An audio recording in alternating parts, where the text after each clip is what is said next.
Look what I dug out of the trash.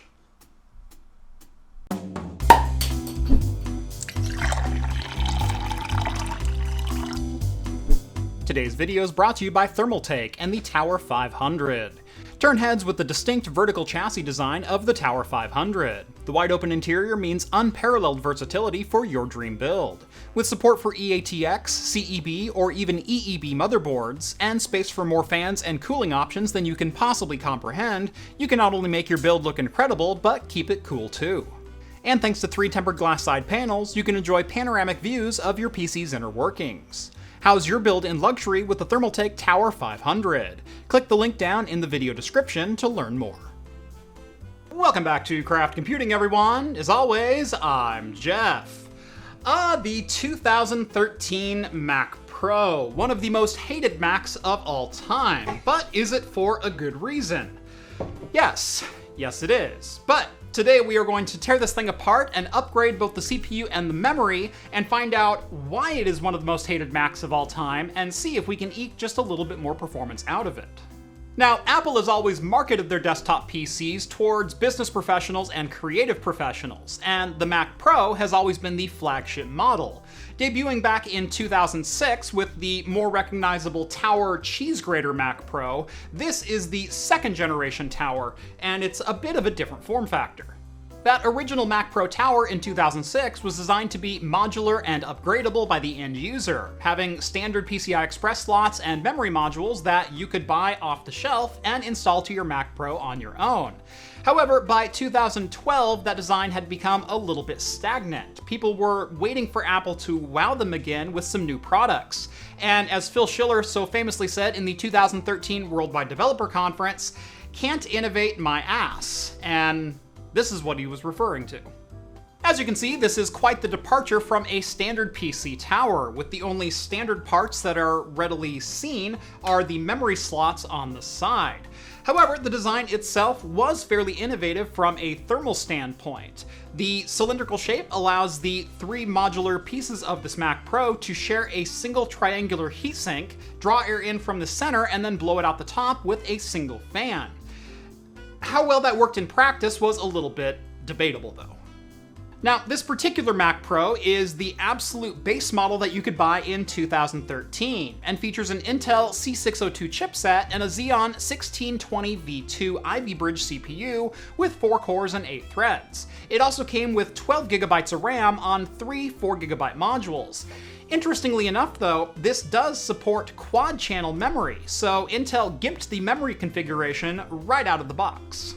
This was also the first Mac model to feature NVMe flash storage on board as standard, with this one coming with a 512GB module. However, it is not a standard M.2 socket, but it does run on the standard NVMe protocol, so you can buy a quick adapter and put a standard NVMe drive in there if you don't want to buy the proprietary Apple unit, which is definitely a recommended upgrade to make.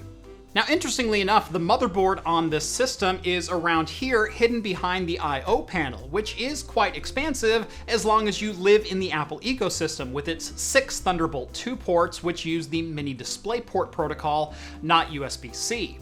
Around the front of this unit, however, are a pair of boards that are probably one of the most controversial decisions that Apple made, with a pair of AMD D300 Radeon graphics cards with 2 GB of GDDR5 each. These D300 GPUs were provided custom to Apple from AMD based on their PIC card architecture. Now, that may not ring any bells to you, but you might recognize the consumer GPU name a little bit better in the Radeon HD 7870. In fact, these are basically identical silicon to that GPU, running 1280 shader cores, but with a slightly lower GPU frequency of 850 MHz versus the 1 GHz consumer counterparts. So, on paper, the Mac Pro definitely delivered on its promise of high-end compute performance to its professional buyers. However, in reality, there were definitely some compromises made, and the software wasn't up to spec with what the computer actually needed. Let's dive into that a little bit. Let's start off with the most obvious problem of the base model, including only 3 4GB sticks of DDR3. Now, this was 1866 MHz DDR3, but the C602 chipset does run in quad channel. So again, Apple gimped the memory right from the factory. Next up is the decision to include dual GPUs as standard with every single Mac Pro.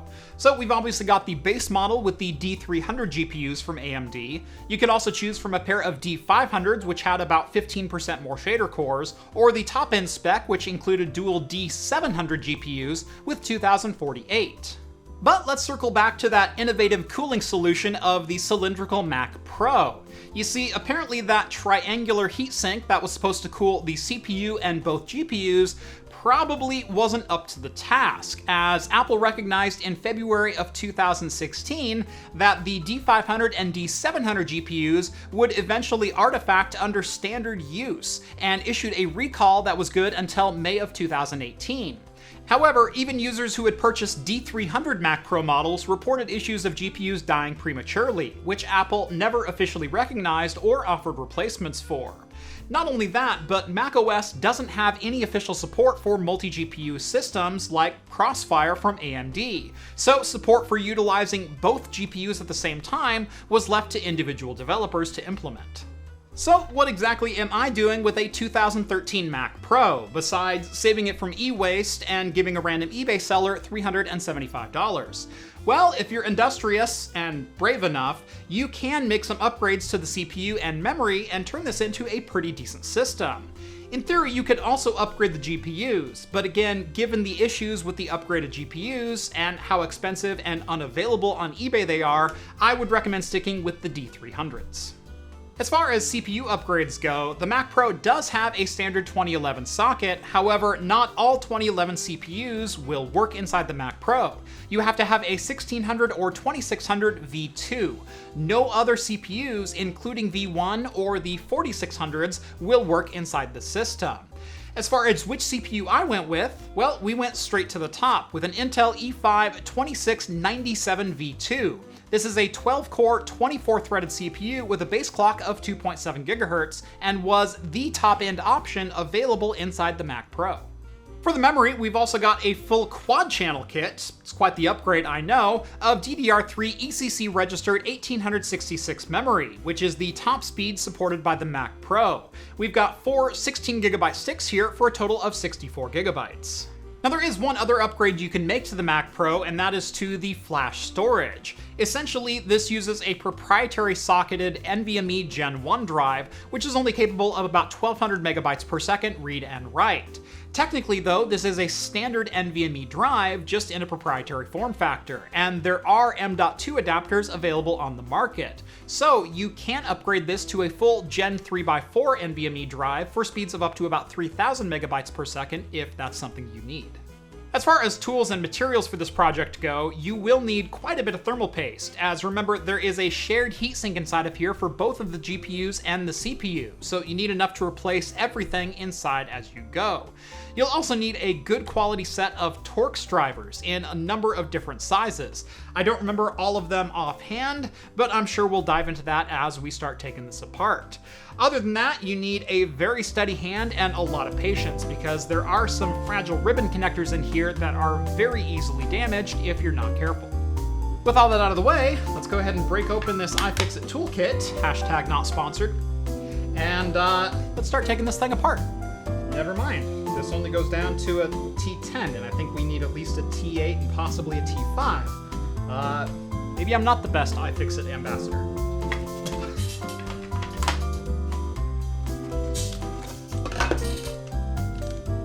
That one has what we need. Okay, now let's get this thing apart.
So, I was going to bring this point up later about Apple not using a standard LGA retention mechanism, and how difficult this would be if you were a repair shop and wanted to do either upgrades or repair to a Mac Pro. But I think I'll bring it up now in that I left out the backing plate for the 4-screw spring steel mechanism that holds the CPU through the back of the motherboard, and now I have to take it all back apart and reapply thermal paste.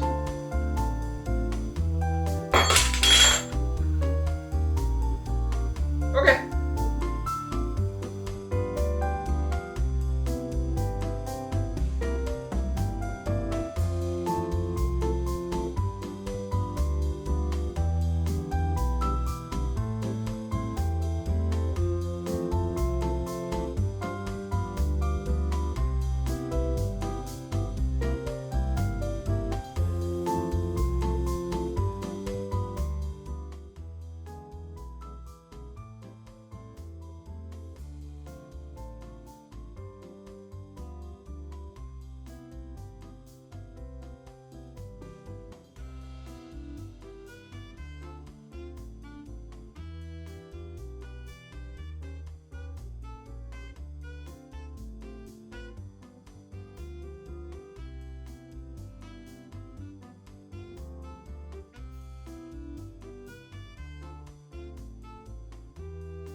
Okay, so, like I mentioned, this upgrade is extremely difficult to do, and even though this is a CPU swap I've done at least a dozen times, I still managed to get one crucial point of it wrong and had to tear the whole thing apart and redo it.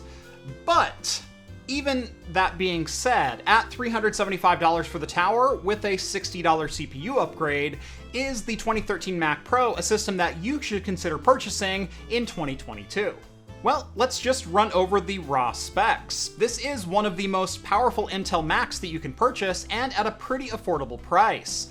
Altogether, this tower ended up costing me $535 for a 12-core, 24-threaded Xeon E5 2697V2, 64GB of DDR3 memory, 512GB of NVMe storage, and those dual D300 cards from AMD. You're going to be hard-pressed to find any other Intel-powered Macs that measure up to this level of performance. And if you look at something like the M1 Mac Mini, $759 on the used and refurbished market right now will get you an 8-core M1 with that 8-core GPU with 16GB of DDR4 and 256GB of NVMe storage, albeit much faster NVMe storage. If you don't need quite that much memory, for well under $600, you can score an 8GB 256GB storage model of the M1 Mac Mini as well. Even though the M1 does top out at 16GB of DDR4 memory, it will still thoroughly decimate the Mac Pro in practically every single benchmark, whether running native ARM code or running translation through Rosetta 2. But for right now, let's just take a look at the CPU upgrade that I did. The bone stock Mac Pro shipped with a Xeon E5 1620V2 Ivy Bridge quad-core running at 3.7 GHz. In Cinebench R23, that managed a multi-threaded score of 3756 and a single-threaded score of 752. You would think installing 3 times the core count would net about 3 times the improvement when it comes to multi-threaded performance, right? Well, no. With the fan set at stock curves, we see the E5 2697V2 climb up to 82 degrees Celsius, scoring just 7,953, or about 212% faster. Mind you, the fan ran at 800 RPM for almost the entire duration of the test, only increasing to 900 RPM once we hit 80 degrees. For a professional workstation, I do understand the decision to maintain a quiet system, but that option isn't given to the user. Instead, I had to use third-party software to both monitor and adjust the fan speed inside the Mac Pro. Running the fan at the full 1900 RPM it's capable of did drop the temps all the way down to 66 degrees Celsius, and our score did improve, though only by about 2%, as there's still a power limit in place, not allowing the CPU to turbo once it hits around 100 watts of total package power. And as an interesting side note here, because all of the components inside the Mac Pro share that central heatsink, during the stock fan speed test, even the GPU temps climbed up into the mid-60s, and they weren't being used at all. Running the fan at 1900 RPM again made a dramatic difference, dropping those GPU temps down into the mid-40s during Cinebench runs. What boggles my mind though is even at 1250 RPM, the fan is barely audible, and kept the CPU at a much more reasonable temperature of 72 degrees Celsius during Cinebench stress testing. Why Apple insisted on climbing no higher than 900 RPM in a professional desktop is beyond any reasoning to me. So, not necessarily the best result for this 12-core Mac. In this configuration, the original retail price would have been north of $6,500, eclipsing many other comparable systems, mainly due to the decision by Apple to include dual GPUs as standard in every single one of these systems. But were you at least able to take advantage of all this compute power in a very compact little desktop? In a word, no. Apple was banking on developers taking advantage of the dual GPUs, and were requiring them to build their own support. I've talked about developer time before on this channel when discussing topics like gaming on Linux or virtual reality, and from a cost-benefit position, there wasn't much incentive for developers to support the Mac Pro. We're talking about a desktop system that starts at $3,000 and goes well higher than that runs an OS that's used by less than 4% of users, and it has a 100% unique subset of hardware inside of it. We're getting at the 4% of the 4%, and we haven't even talked about the other pitfalls of the trash can when it comes to professional environments. You saw firsthand how difficult it was to perform any upgrades or maintenance on this system, and even if you were able to do the work, your hardware options are severely limited. This Xeon E5 2697 V2 is the top-end CPU on this platform. There's literally nothing beyond it when it comes to the chipset used in this system. The graphics cards are again 100% proprietary, feeding PCI Express and video output through a bizarre pair of ribbon cables into a proprietary I/O board on the back of the Mac. Those video signals are then coupled to Intel's Thunderbolt 2 controller, further complicating any potential upgrades. Oh, and did I mention this Mac both predates and never received updates to support external GPUs over Thunderbolt?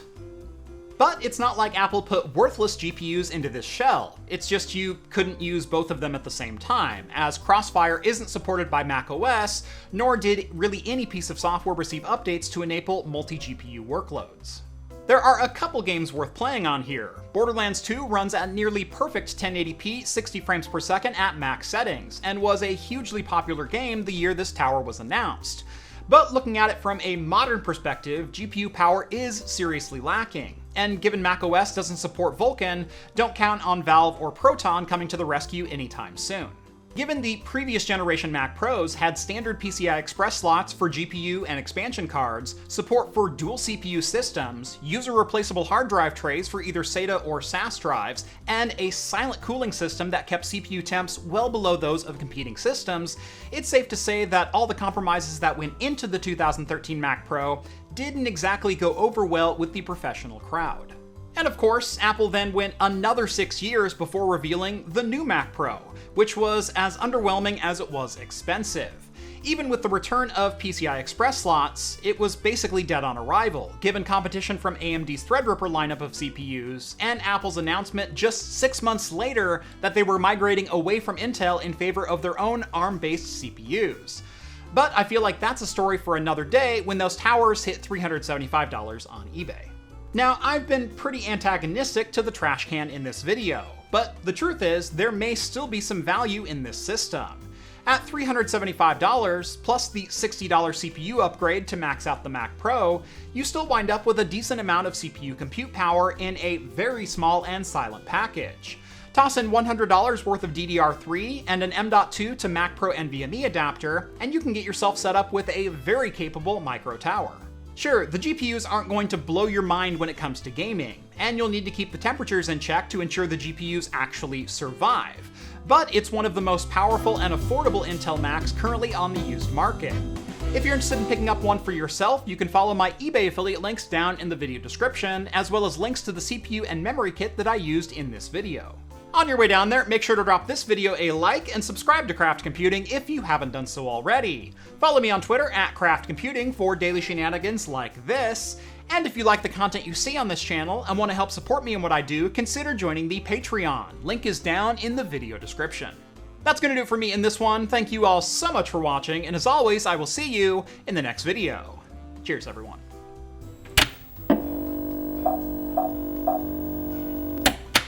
Beer for today is one that I have not had from Ninkasi. It is the Solar Cruiser Pale Ale, 5.3%, bright floral melon.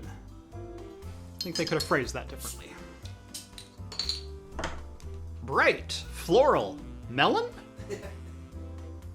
Bright floral melon. Yeah, I think that's all it's gonna give me. Bright floral melon, 5.3%, and 35 IBU. And apparently, I should be paddleboarding.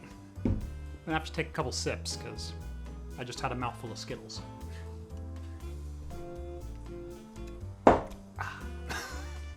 There's your beer review. You know, overall, great drinkable summer beer. It's very light-bodied, really crisp, a little bit dry. I'm not getting much of the floral aspect of it, but it's definitely very bright. And the back end of the flavor, the aftertaste, is definitely little melon rind-like. So if you're into like honeydew melon and things like that, this is a great beer to have out at a barbecue with a fruit salad or with a nice rack of ribs.